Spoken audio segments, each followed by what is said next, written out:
Hola, buenas tardes. Gracias por acompañarnos. Estamos por iniciar la quinta mesa de este tercer coloquio, con el título Las relaciones intra e interurbanas de los panteones. Va a haber un pequeño cambio en el programa y vamos a iniciar por cuestiones de tiempo, ya que nuestro ponente tiene que viajar, con Camilo Alejandro Moreno Inegui. Camilo Alejandro es arquitecto de la Universidad Nacional de Colombia y maestro en arquitectura por la Universidad Nacional Autónoma de México. Actualmente es estudiante del doctorado en urbanismo de la misma universidad. Dentro de su experiencia laboral ha apoyado la elaboración de planes especiales de manejo, estudios históricos y valoración de bienes de interés cultural para diferentes instituciones, entre ellas el Ministerio de Cultura de Colombia. En 2013 ganó la convocatoria de jóvenes investigadores del Instituto Distrital de Patrimonio Cultural, de la cual salió la publicación La Magdalena, consolidación urbana de una antigua quinta, 1934-1951. Asimismo, en 2016 fue ganador del concurso internacional de mejores tesis de investigación de maestría sobre centros históricos, convocado por el Programa Universitario de Estudios sobre la Ciudad de la Universidad Nacional Autónoma de México, quienes publicaron su tesis llamada Rupturas y continuidades en las políticas de conservación del patrimonio urbano, problemas contemporáneos en la intervención del Centro Histórico de Bogotá. Damos la palabra a Camilo Alejandro Moreno Inegui. Buenas tardes a todos y todas. Primero les quisiera pedir una excusa por todo lo que implicó el cambio de la mesa, bueno, de mi ponencia. Realmente se me cruzaron dos eventos. Quisiera iniciar diciendo que esta investigación sale como parte del proyecto del Plan de Manejo del Cementerio Central de Bogotá. Entonces, a mi cargo queda la elaboración del estudio histórico para entender cómo fue su conformación. Más allá de una revisión bibliográfica, la propuesta que se hizo era entender cuáles eran las lógicas de cómo se fue consolidando este espacio fundamental para la ciudad durante la colonia, sobre todo la República y en una parte del periodo moderno. El antecedente más importante tiene que ver con las reformas borbónicas, y es que finalmente, pues como pasó en la mayoría de Latinoamérica, los espacios para hacer los enterramientos eran pues, los altares de las iglesias, los muros de las iglesias, los atrios y todos aquellos espacios como centrales, e incluso llegaban a haber enterramientos dentro de las mismas casas.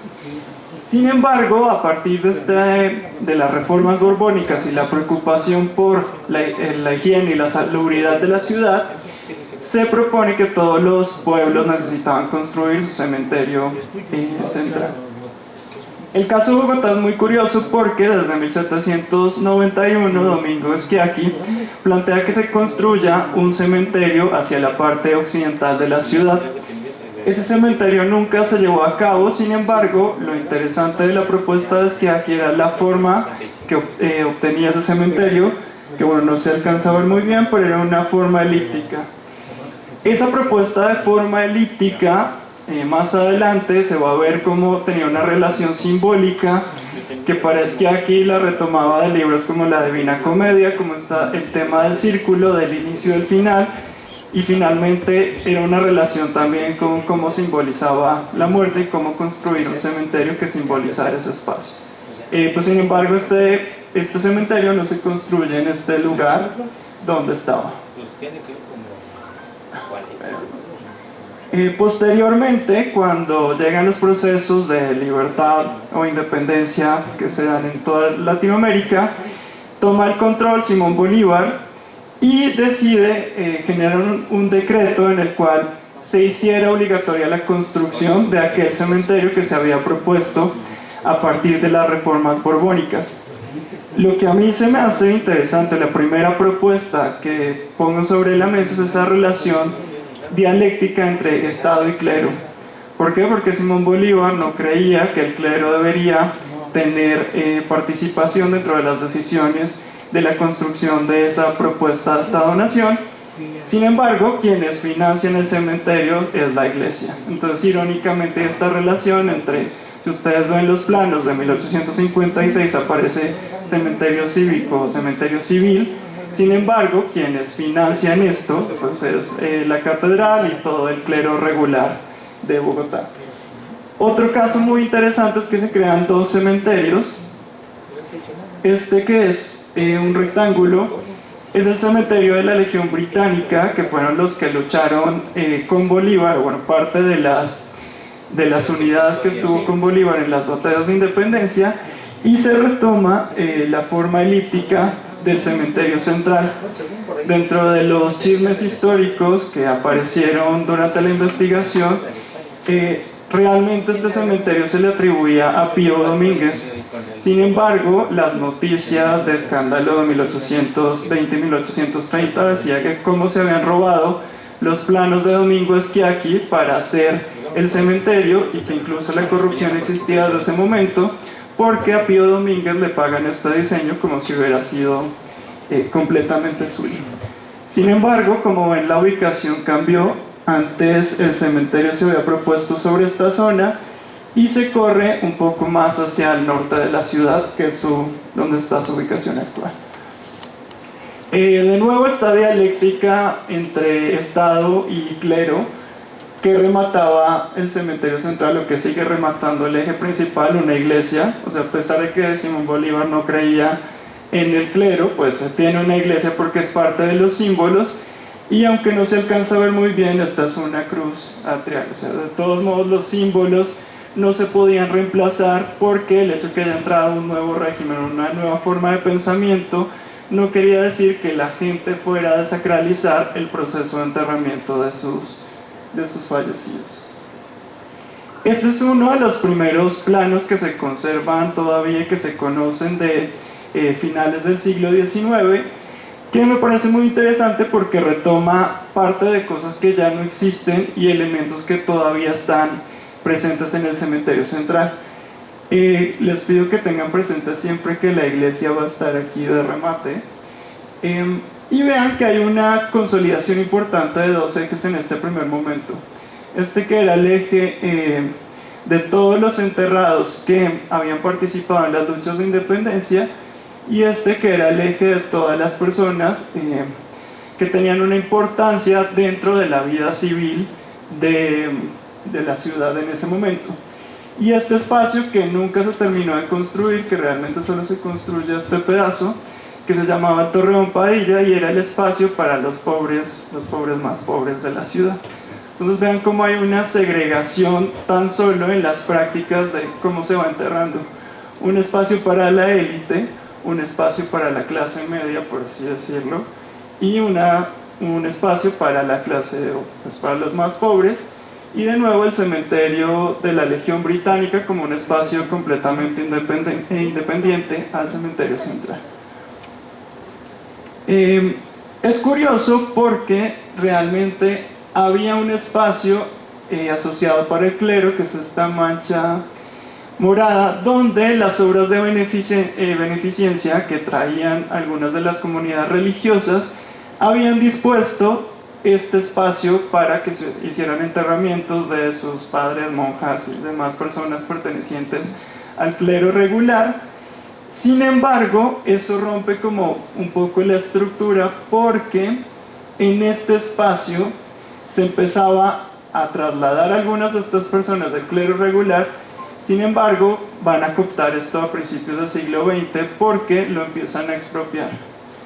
Acá también sucedió la misma ley de desamortización de bienes de manos muertas o bienes del clero, dependiendo del país. Y entonces, cuando todos los elementos que le pertenecían al clero pasan a parte del Estado, el Estado lo que empieza a hacer es una liberación de tierras, o un mercado de tierras, tanto de la parte morada, que era específicamente para el clero, y la parte amarilla, que eran las cesiones que le habían hecho las personas posteriormente al clero. Estos son una fotografía a principios del siglo XX de los dos ejes. vean cómo finalmente el espacio urbano que estaba alrededor del eje con mayor jerarquía tenía como un orden mucho más claro, a diferencia del eje de la clase media, que tenía una construcción, un paisaje, una propuesta de paisaje muy distinta. Y acá, dentro de una microzonificación mucho más clara, vamos a encontrar que todos los monumentos de los principales capitanes que estuvieron en las luchas de independencia se van a hacer más cerca de la iglesia. Pues es curioso porque este doble discurso de militares de iglesia no iglesia, pero sin embargo, si fallecían querían estar más cerca de la iglesia. Tanto como esta noción de quiero que cuiden mis restos y que pasen a la eternidad, como un tema de la relevancia de quienes estaban dominando en ese momento la construcción del Estado. Y por otra parte, dentro del eje menor o el espacio menor de esa élite central se encontraban ya los políticos que no tenían un fuero militar, o sea, finalmente que habían logrado entrar dentro de esas redes de la política. Sin embargo, como no participaron dentro de las luchas de independencia, se les había cedido un espacio B dentro del cementerio central. Es una pena que una compañera que iba a dar esta parte de la escultura y demás no pudo venir, que también participó en el proyecto, porque finalmente también hay maneras de representar que vale la pena ser analizadas, como se representa o en sí mismo quieren ser inmortalizados los militares, y cómo finalmente para las personas civiles tenían otra forma de querer estar hasta la perpetuidad o querer ser reconocido. Sin embargo, el cementerio, como se puede ver en el primer plano, realmente no estaba tan consolidado. O sea, más allá de que era la elipse donde estaban todas las tumbas, el eje central y el eje de la clase media era lo único que se había construido. Realmente no era un cementerio tan popular para finales del siglo XIX.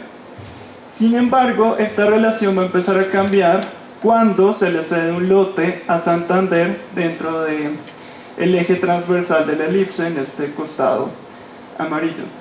¿Esto por qué va a cambiar? Santander era casi que la mano derecha de Simón Bolívar durante los procesos de independencia, y cuando deciden enterrarlo allí, todos los políticos quieren empezar a usar el cementerio central. Toda la gente que se había rehusado a ser parte de esta construcción y salir de la iglesia para pasar a ser enterrado en un equipamiento destinado a ser el lugar final de sus días, pues cambia cuando deciden trasladar a Santander a este lugar. Y es muy curioso porque finalmente se vuelve el lugar de una gran cantidad de expresidentes que generan un espacio urbano mucho más rico. O sea, este tipo de baldaquinos solo se encuentran en este sector del cementerio, porque se vuelve una zona aún más exclusiva durante ese periodo para la construcción o la consolidación del cementerio. Mientras tanto, en el lado opuesto, o sea, aquí estaba Santander, y en el lado opuesto ponen a José Ignacio Márquez, que fue el presidente que hace la asociación del cargo de Santander.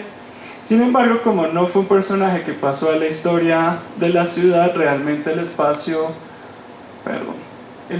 urbano que se construye alrededor de Ignacio Márquez pues no tiene ningún tipo de calidad.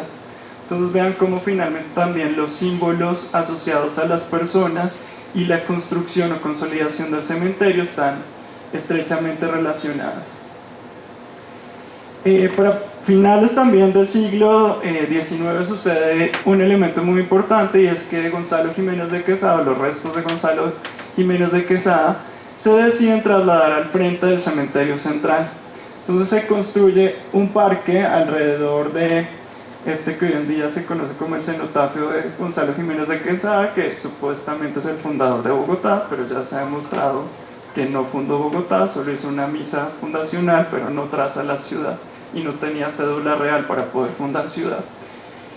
Sin embargo, esto es un hecho simbólico porque es uno de los primeros parques descentrados del área fundacional de lo que era Bogotá por entonces.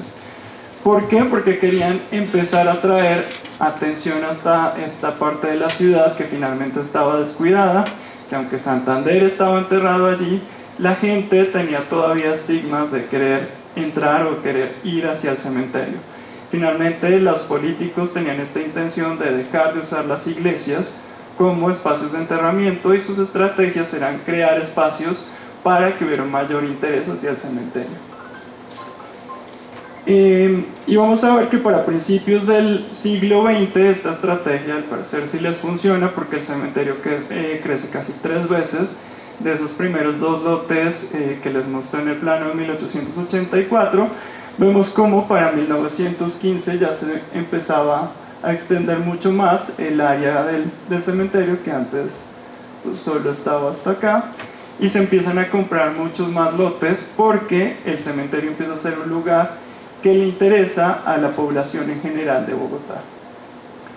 Que empiezan a hacer obras sobre todo de mejoras de ornato. Entonces la portada, que no sé si se acuerdan de la cruz que pasé a hacer algunas fotografías, es completamente renovada y la cambian por un espacio monumental, o bueno, una intención de monumental, porque después de vivir en México pues esto no es tan monumental, pero en Bogotá es monumental a su manera. Y también, por ejemplo, la definición de las zonas de los monumentos, de ponerles un ornato, tener rejas, tener vegetación alrededor, pues también hace parte de esa construcción de lo que representaba el cementerio.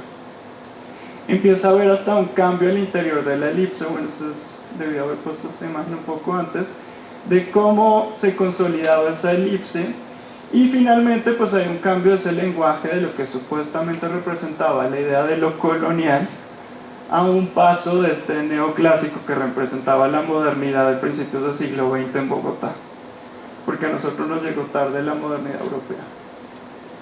Sin embargo, para principios del siglo XX, las 2 primeras décadas, esa zona tan exclusiva de la elipse central se empieza a consolidar tanto que empiezan a colonizar espacios fuera de la elipse central. ¿Cómo lo hacen? Pues generando nuevos baldaquinos, nuevos espacios por enterramiento de políticos, que les interesa desplazar toda la población pobre que estaba enterrada allí. Y vean el contraste un poco del tipo de unidad funeraria que había afuera de la elipse, y los nuevos espacios que se construyeron en las áreas, o bueno, la manera en la que se enterraban en las nuevas áreas compradas para el cementerio central. Entonces sí hay una producción del espacio funerario muy diferenciada de los ricos y los pobres. ¿Qué pasa? Para 1930 el cementerio por fin dejó de crecer, ya tiene su espacio completamente delimitado, porque la ciudad empezaba ya a bordear pues, todo el espacio que rodeaba y que anteriormente no existía en torno a él. Y uno de los primeros elementos que se tienen que trasladar pues, es el cenotafio de Gonzalo Jiménez de Quesada, que antes se encontraba en esta parte al frente del cementerio central. Se decide trasladar sobre el eje principal. ¿Qué sucede? Que se retoma ese interés que se había perdido por el eje central, y más adelante se van a seguir construyendo una serie de mausoleos.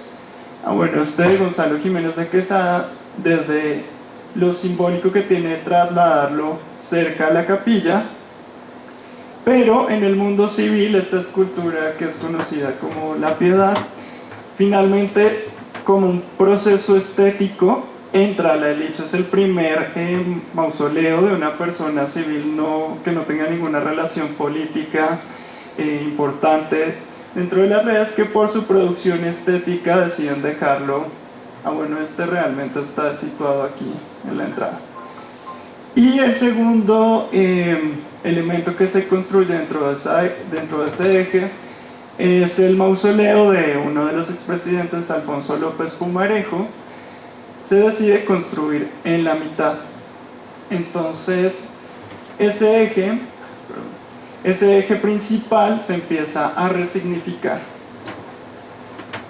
¿Cómo se dan los desplazamientos de las 2 áreas laterales que les comentaba, de estos 2 lados que antes le pertenecía al clero?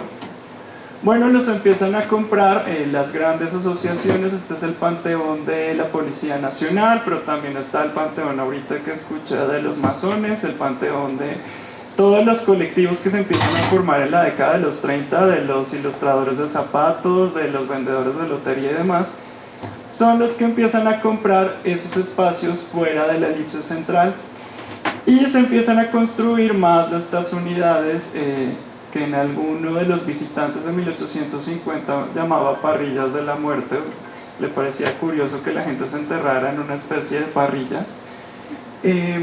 Y pues ese es el espacio que se le da a la población de menos recursos. ¿Por qué? Pues porque estos sí tienen para pagar los lotes de mayor tamaño. Y de nuevo, esta es como la ciudad de afuera. Estas nuevas galerías lo que hacen es dividir socialmente el cementerio de quienes podían pagar y quienes podían entrar dentro del sector elipse y dentro del que posteriormente se llamará el sector trapecio y toda la otra ciudad de los muertos. Que acá se ve mucho más claro cuando se hace un primer proceso de pavimentación para 1930, cómo está la ciudad mortuaria casi que planificada con calles y carreras, mientras que el resto de la ciudad de los muertos pues era, bueno, ya casi acá. Para 1944 vemos que ya queda por completo sumergido el cementerio, ya esta parte sur empieza a tener ciudad. Bueno. Esto como que se le acabó la pila. No, está lento. Acá les quería mencionar que se conformó con las galerías el sector elipse y el sector trapecio. Solo que en este plano quedó un poco deformado, pero son como los nuevos dos subsectores que se empiezan a construir allí. ¿Y cómo se urbaniza? Acá era donde está el panteón de la policía que les comentaba, la foto que les mostré está tomada como desde este ángulo hacia arriba. ¿Cómo se empieza a urbanizar esa ciudad formal de 1930 a 1940? Pues bajo los paradigmas de la ciudad jardín que pasaba también en la ciudad. O sea, si acá se construyeron barrios, dentro de la ciudad barrios como ciudad jardín, pues dentro del cementerio central también pasó lo mismo. Y por eso mi propuesta un poco de esta idea de cómo el cementerio se va volviendo también una biografía de la ciudad misma. Bueno, hasta incluso el plano del loteo pareciera el plano de cualquier fraccionamiento de esa época. ¿Y qué pasa? Pues bueno, se siguen construyendo estas galerías para las personas con menos recursos. Esto fue durante el Bogotazo, entonces ¿dónde se ubicaron todas las personas que fallecieron durante el Bogotazo? Pues en las galerías de los pobres, porque no querían que fueran parte de la ciudad élite del cementerio. Entonces vean, se siguen construyendo y hasta incluso la misma ciudad genera espacios para que se siga segregando el cementerio y se construye para 1952 una vía que separa incluso la zona de los pobres de esta nueva zona élite, que se va a hacer aún más transversal esa relación o esa separación entre los ricos y los pobres cuando hay un cambio de la administración. Antes el cementerio lo manejaba la Sociedad de Mejoras y Ornato y lo empieza a manejar la empresa de servicios públicos, que estaba a cargo de los mataderos, de los mercados, y por qué no empezar a manejar un cementerio, ¿no? ¿Qué sucede? Que ahí es el momento cuando el cementerio cae en crisis, y creo que esto otra vez ¿pero podrías pasar, por favor? Es en el momento en el que el cementerio entra en crisis porque aquel espacio, aquella ciudad jardín que se había proyectado hasta finales de los 60, empieza a ser reemplazado por una lotificación mucho más pequeña que tiene que ver con cómo sacarle mayor provecho al cementerio, cómo entrar en estas lógicas de la producción de la ciudad mercantilista, que también permean el cementerio. Le puedes dar a la siguiente. Y cómo finalmente de todos esos mausoleos que se habían construido para finales del 19, pues se llega a la producción de este tipo de espacios y a la decadencia del cementerio de lo que es hoy en día. Esto es la nueva ciudad. ¿Le puedes dar a la anterior? No, a la anterior. La ciudad que se empieza a construir en los rectángulos azules. O sea, empieza ya a permear dentro de lo que antes había sido como ese espacio élite. Y pues ya con esto acabo mi intervención.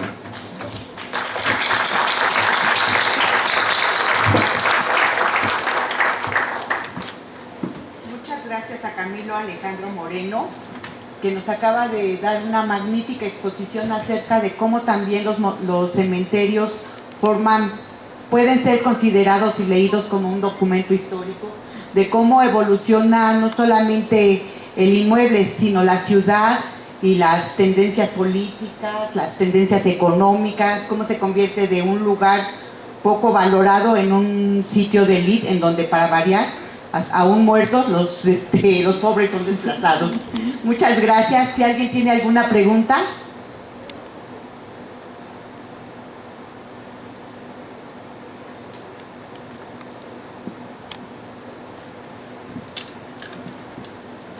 Gracias. Si entendí bien, entonces en Bogotá, contrariamente a como sucede en México o en otros lados, muy tardíamente, hasta mediados del siglo XIX, se siguió enterrando en las iglesias. Gracias. Sí, incluso la financiación de las galerías para los pobres salía de las, como de las retribuciones que le daba la iglesia seguir enterrando en los atrios, porque finalmente no había dinero para construir ni los muros de cerramiento del cementerio ni las mismas galerías. Entonces, ¿cómo tenían recursos? Pues a través de seguir aceptando a personas enterradas en las iglesias. Lo que sí sucede es que esas personas que se seguían enterrando pues ya no eran los más pobres ni los que no tenían dinero para poderlo hacer, sino que era toda la élite que se rehusaba a ser enterrado, porque es que sí hay un giro muy importante de pasar de ser enterrado en la casa de Dios, independientemente de nosotros creamos o no en la iglesia, pero en ese momento era muy fuerte pasar de ser enterrado en la casa de Dios a ser enterrado en el piso, que era un poco como se veía. ¿Por qué me van a sacar a mí de los muros y de estar cerca al cuerpo de Cristo y lo que sea, a ser enterrado en el medio de un patio?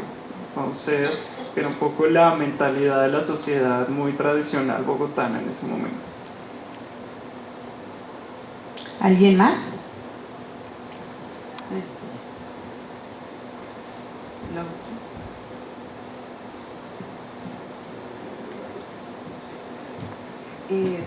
Muy interesante el trabajo. Lo que quiero preguntarte es que hay pobres en solemnidad, pero hay pobres más pobres, que son los que no tienen identidad y que terminan en las fosas comunes. Yo quiero saber si tú lograste, yo parte del trabajo hasta en el transporte nocturno para llevar al cementerio era bastante discriminatorio. Yo no sé si tienes alguna información de cómo se transportaban estos pobres en solemnidad o estos muertos NN que al final no tienen historia y que pasan como nada. Bueno, pues hay como dos partes. Hasta casi la mitad del siglo XX, esos pobres se enterraban como en los cementerios de las comunidades religiosas, porque no eran permitidos que los enterraran en el cementerio central. O sea, los más pobres que morían en los hospitales de beneficencia se iban a espacios lejanos que tenían algunas comunidades religiosas, como la de San Juan de Dios o como la de San Rafael, que incluso era el espacio original donde se iba a hacer el cementerio central, era de la orden de los jesuitas. Entonces finalmente pues nunca se autorizó como a personas que ni siquiera estuvieran reconocidas, que no tuvieran un nombre, no se dejaban enterrar allí. Pero eso cambia con el Bogotazo. Y con el Bogotazo, ese lote que se parte del cementerio élite y el cementerio de los pobres se vuelve las fosas comunes del Bogotazo. Y hay un problema allí, y es que, por ejemplo, hoy en día quieren hacer un parque de skaters donde se sabe que es la fosa común del Bogotazo. Entonces está este tema de la memoria y de por qué les preocupa más recuperar el sector élite y qué pasa con aquellos que pues, no se sabe quiénes eran, pero que cuentan también dentro de la historia. Entonces, sí, siento que el cementerio es un proceso de discriminación. No hice como ese recorrido de cómo se transportaban los más pobres, los más ricos, y hasta el traslado de las cenizas de Gonzalo Jiménez de Quesada. Hay fotos con un cofre y banderas y marcha nupcial, todo esto. Era una cosa muy loca como la sociedad bogotana creía que se debería transportar.